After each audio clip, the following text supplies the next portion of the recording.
Okay.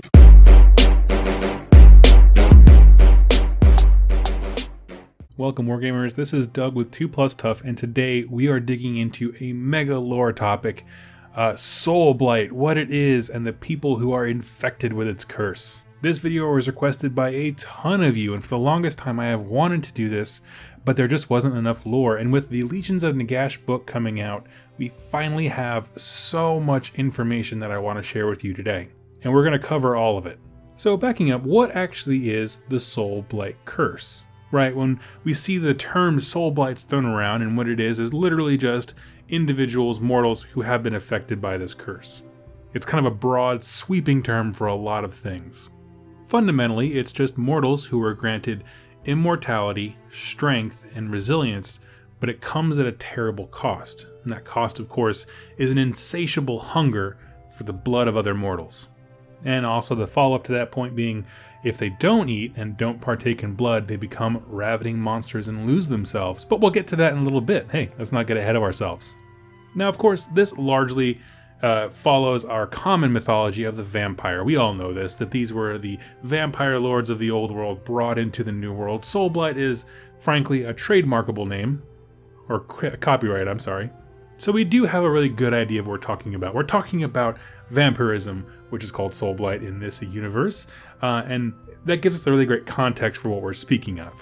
Now, what's cool to note is that the legends of weaknesses of Soulblights are largely fake, right? Things that we would know as silver bullets, certain types of magical spell, a stake to the heart. This kind of mythos was created, but it's not actually true. In fact, Soulblights don't like daylight, but it certainly does not really burst them into flames. They just don't like it. And if it really bothers them, they just summon a cloud of bats, like a swarm of bats, to block out the sun. They make their own shade. The truth of the matter is, the only thing that can really destroy them is almost total body destruction. It's very hard to kill a Soulblight. Now, we're not explicitly told this, but I'm assuming there is a high mortality rate, or it's very hard to make a Soulblight creature. By this I mean there's just not a ton of them. They're very elite. And once you are infected with the curse, there are several ways that people tend to go.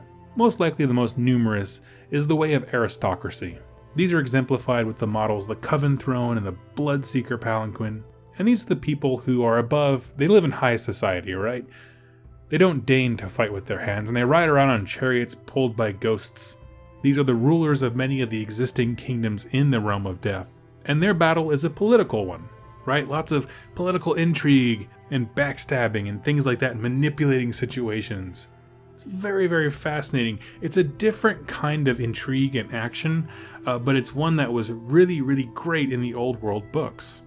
They frequently use magic and guile to win battles rather than outright brutality.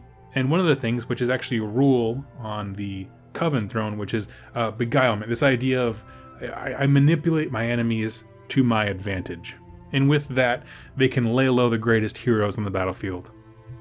And like I said, that's just some of them, right? I think it's probably the most prevalent kind of Soulblight, but it is just a fraction, because some of the Soulblight become vampire lords as we know them. So what are these guys? Well, they don't hide behind luxury or aristocracy, nothing like that. And what these really are is vampires and Soulblight cursed people who want to make a name for themselves, want to build their own empire rather than play this political game for eternity.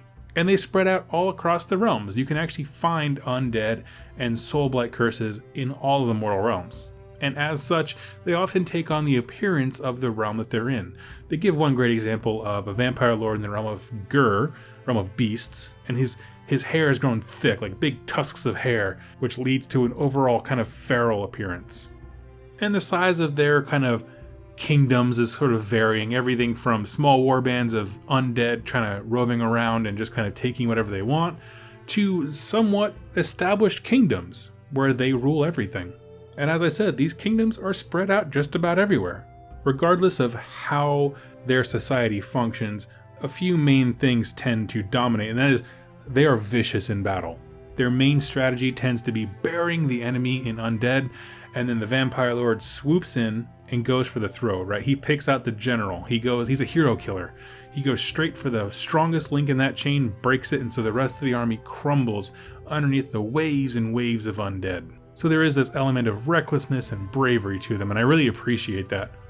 Now, kind of sticking with the theme of fighters and things like that, some people with Soulblight become Blood Knights, and this is one of the favored models of GW that they have not yet made into an affordable plastic kit, and they need to get on that. But these guys function as the elite cavalry guard of vampire lords and civilizations, and they separate themselves highly from other types of Soulblight by a strict moral and warrior code that they have. They're not backstabbing each other, they're not playing the political game. These guys, they want to perfect their art, and their art is killing. To do that, they need to have some camaraderie between them and their teammates. So they do have this warrior/ethical code when it comes to conducting yourself with others. The way that they're spoken of is very much reminiscent of medieval times bands of knights, where a kingdom, a fiefdom, would send out their warriors who are well armored, ready for battle to go do certain tasks, and they have full autonomy to get these jobs done. And their ultimate goal is either glory, personal, or for their kingdom. Now, as I said earlier, they typically act as sort of an honor guard or the more elite units of a kingdom. However, they will occasionally form independent bands who are trying to pursue a goal, reclaim an object or an objective, something like that. And their honor is there, certainly, but it's a very twisted sense from any other perspective but their own. For example, there's a story where they went into a town that was being attacked and overrun by monsters. They killed all the monsters, and all the villagers are so thankful that these Blood Knights, servants of Nagash, came in, like, oh, thank you guys so much. And then, of course, the Blood Knights were like, okay, we saved you, now we need a tithe. Give me your innocent people, and we're going to kill them and eat them. And of course, everyone's like, wait, what? You're not the good guys? And it's very confusing. Well, that's because they did the knightly thing. They went and slew the beasts, just like you'd expect. But at the end of the day, they're vampires, they're Soulblights. They do need to feed. And that seems to them like a very fair trade. Some of you live, some of you have to die. And because of that duality of being noble and honorable, while also being vicious and bloodthirsty, I really, really appreciate that. Now, since we've talked about Blood Knights, I want to talk about the Blood Knight, okay? His name, I'm going to pronounce it the best way I can, is Prince Vordre. And this guy was the first among Blood Knights, the king of the Blood Knights. And he resided previously and does now reside in the Crimson Keep, which we'll talk about here in a second. It's important to note, he is as much a prisoner of this keep as he is the lord of it. Now, how did someone get into that kind of position? Well, he was an extremely renowned Blood Knight during the Age of Chaos. He was just really kicking tail in Nagash's name. Now, when the Barrow Wars came to their head, right, this is when Archaon and Nagash are fighting it out. Archaon strikes down Nagash, and the prince saw an opportunity, right? An opportunity to assert dominance. The biggest dog in the field has been laid low. So he goes there, tries to grab Nagash's bones and chuck him into an open sort of gate to the realm of chaos that had opened up near Nagashazar. His plan was, if I feed the mortal form of Nagash to the Chaos Gods, they're going to wreck him for good, like permanently put Nagash out of business.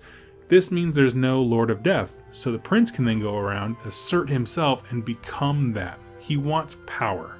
I cannot stress enough how every Soulblight wants to be the top dog. And this is the biggest stab in the back that you could possibly do, to throw your own deity to hell to assert yourself in power. It's quite crazy. But as we know now, Archaon was able to come in and stop him, scoop up his lord's body, and Archaon the Black was able to get Nagash out of there. Now, the battle's over, the forces are pretty much dispersed, and there's a punishment that has to be dealt out. Well, Archaon the Black goes over and puts the prince inside a really tight prison. A prison made of realm stone. So there's just pure death magic going in there. I'm sure it's kind of overloading his senses, if you will, and keeps him there for hundreds of years. Now we're going to fast forward through the Age of Chaos to where Nagash is waking up. He wakes up and realizes, he's kind of filled into what happened. Remember, he was unconscious when all this went down. He's filled in by Archaon the Black. Hey, this guy tried to sell you out in literally the biggest way possible. Nagash is thinking about this, and he is not one for forgiveness. That's just not his style. But At the same token, his forces are scattered and kind of broken, and so he can't just throw away someone who's so good at fighting. And so he comes up with a fair compromise. He comes up with a spell that binds Prince Vordry to the Crimson Keep. It's like a giant leash, okay? And releases him from his prison. Now, mind you, this guy's been down for like a long time. We don't know how long the Age of Chaos was, but it had to have been a long, long time. And what that does to him is makes him go absolutely crazy. So now you have this like super Soulblight, Blood Knight, who's incredible at war, who's just out of his mind. But he still has to be used, he still has to take orders, and he's absolutely bound to this one place called the Crimson Keep.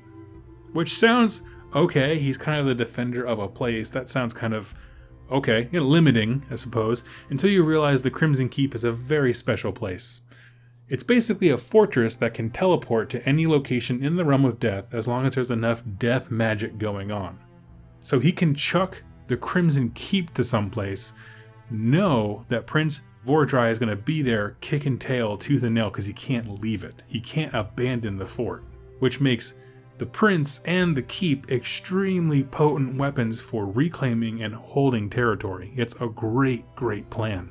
And in fact, it turns Prince Vordry into his own personal Scarbrand, who has no mind of his own, right? He's just berserk craziness, but his madness is used as an instrument of war by his god, right? Just as Scarbrand is to Khorne, Prince Vordry is to Nagash.